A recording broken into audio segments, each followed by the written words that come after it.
알겠습니다. 네, 지금부터는 자유한국당 상황에 대해서 이야기해 보겠습니다. 차기 원내대표 경선이 사흘 앞으로 다가오면서 출마 선언이 잇따르고 있습니다. 어제는 윤상현 의원도 공식적으로 출마 선언을 했습니다. 잠깐 들어보겠습니다. 사직성의 각오로 맞서야 합니다. 싸워본 사람이 잘 싸울 수 있습니다. 이겨본 사람이 이길 수 있습니다. 친박이든 비박이든 당에 있든 당 밖에 있든 누가도 힘을 합칠 수 있는 통합의 견인차입니다. 혁신을 이끌겠습니다. 통합을 이뤄내겠습니다. 기필고 승리하겠습니다. 예, 윤상현 의원 당내 대표적 친박계로 꼽히는 의원이죠. 앞서서 친박으로 또 분류된 유기준, 사선의 유기준 의원도 출마를 선언했고요. 친박도 많고 비박도 많고 또 이런 것 같습니다. 지금까지 그 출마 선언한 사람만 4명, 강석호 의원, 유기준 의원, 심재철 의원, 윤상현 의원. 그런데 지금 언론의 분류에 따르면 비박 2명, 친박 2명. 그러니까 강석호 의원하고 심재철 의원은 비박으로 분류가 되고 그다음에 유기준 의원과 윤상현 의원은 친박으로 분류가 된다. 그래서 이제 다시 개파 구도 속에서 어떤 원내대표 경선이 치러지는 것이 아니냐. 이렇게 이야기를 하고 있는데요. 제가 볼 때는 이건 약간 낡은 분석법일 수도 있겠다. 이제는 친박, 비박이냐 그게 아니고 친황이냐 비황이냐. 비황이 과연 얼마나 있을지는 잘 모르겠습니다만 그러니까 진황을 둘러싼 어떤 그 싸움. 결국 이렇게 귀착되는 게 아닐까 싶은 생각은 좀 듭니다. 뭐 낡은 구도로 분석하면 안 된다 그러는데 결국은 낡은 구도로 분석을 하시네요. 구도니까요. 그렇죠. 근데 그 사실은 요번 이 자유한국당 원내대표 선거는 한자로 얘기하면 계륵이에요, 계륵. 왜 계륵이냐? 우선은 지금 임기도 물론 이제 1년으로 돼 있지만은 이 1년을 마칠 가능성이 거의 없어요. 우선 패스트트랙 법안을 못 막으면 간도해야 돼요. 그 책임지고 첫째, 그죠? 그렇죠. 두 번째, 패스트트랙 수사 못 막아도 그 책임 다 뒤집어 써야 돼. 뭘 정치력 발휘한 게 뭐냐.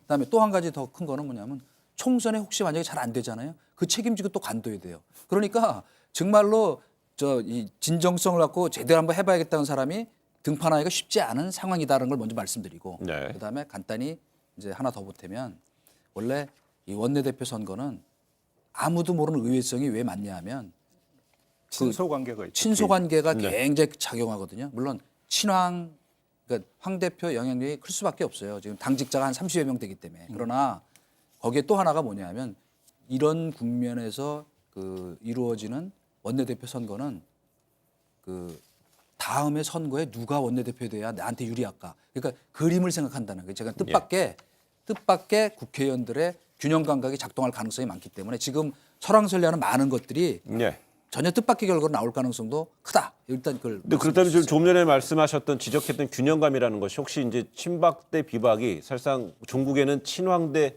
비황으로 이제 구도가 될 수 있지만 사실상 그러면서도 불구하고 예를 들어서 친박의 A 후보가 됐을 때 만약에 유권자들이 국민들이 봤을 때 이거 도로 친박당 아니야 이런 부정적인 인식이 있다면은 황교안 대표한테는 이게 다시 부메랑이 될 수 있다는 진단인 것 같아요. 아니요. 간단히 얘기하면 지금 맨 앞장서서 그 얘기를 하고 있는 게 홍준표 전 대표잖아요. 그러니까 결국은 친박이 친황이 됐다라고 가장 앞장서서 외치고 있는 당사자가 홍준표 전 대표인데 만약에 이제 그런 식으로 결과가 그러니까 빚어진다면 홍준표 대표의 어떤 페이스북에 다시 불을 뿜겠죠. 그렇지 않겠습니까? 그리고 그것은 언론은 또 그것을 계속 어떤 기사화할 것이고 결국은 또 그렇게 되면 그 그림 속에 액자 속에 갇혀버리는 것이 되는 거죠. 결과적으로. 그렇다면 지금 현재는요. 내년 총선을 앞두고 아무래도 황교안 대표가 뭐 며칠 전까지 뭐 그제까지 사당화 논란이다, 뭐 제왕적 총재 같다 이런 식의 이제 비판적인 시각도 있었는데 황교안 대표의 어떤 진영에 있는 혹은 우호적인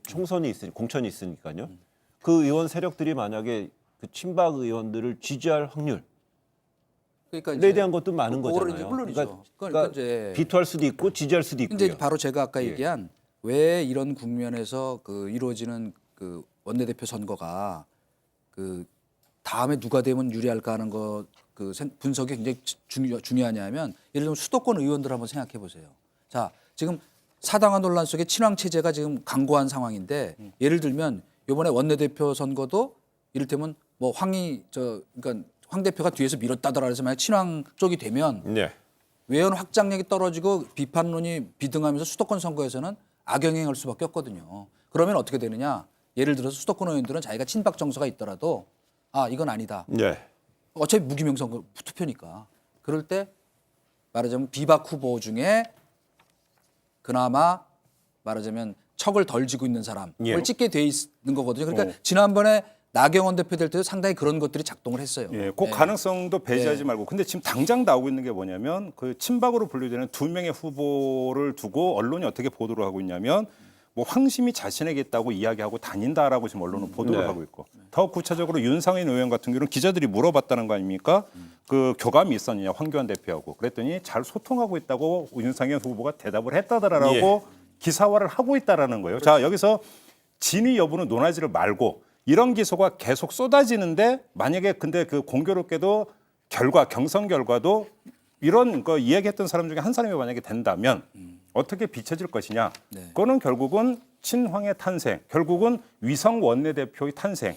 황교안 대표가 뒤에서 예. 어떤 뭐냐면 수렴청정을 하는 뭐 수렴청 여기서는 별로 적합한 표현 네. 아닌 것 같습니다. 아무튼 황교안 대표의 영향권 아래에 있는 원내대표 투톱이 아니라 소통- 사실은 소통이 잘 되는. 수직적 구조에 있는 원내대표 이렇게 묘사될 가능성이 더 너무 예, 높은 그리고 지금 거죠. 이제는 현재는 그 나경원 원내대표가 그 뭐 읍참 마속의 그 마속이 나경원 원내대표가 아니었느냐라는 이제 뭐 일각의 진단도 있었지만은요.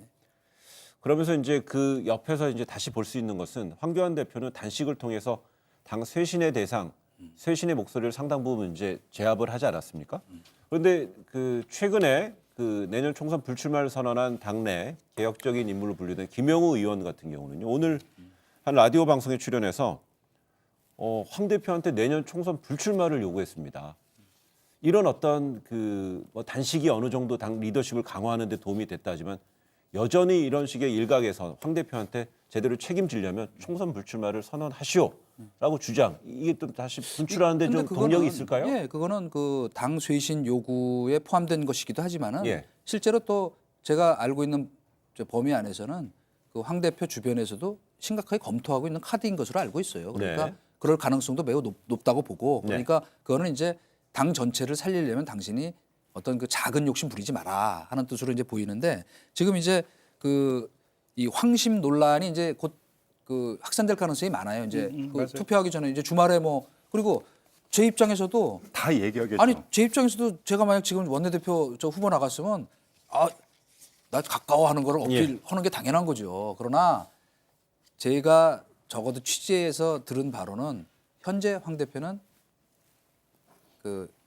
지금 나와 있는 후보들을 다 약간 2%영 부족하지 않나라고 생각하고 있다는 전언이에요. 그렇기 때문에 막판에 황심 없다 이렇게 할 가능성이 근데 저 있어요. 조금 전에 이제 제가 궁금한 거 김종배 평론가한테 질문을 이렇게 건네서 드릴게요. 황 대표 측에서는 내년 총선과 불출마도 고민하는 뭐 일단이 있다고 진단을 하셨는데 관측을 하셨는데 예.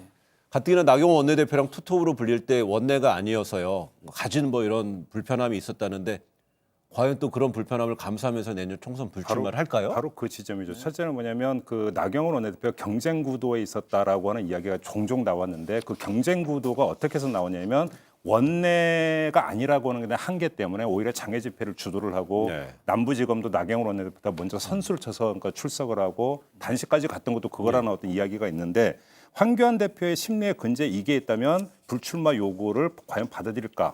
그다음에 두 번째는 김영우 의원의 이야기는 그거보다 더 큰 건 공천권 내려놓으라는 얘기 이게 더 큰 거죠 사실. 알겠습니다.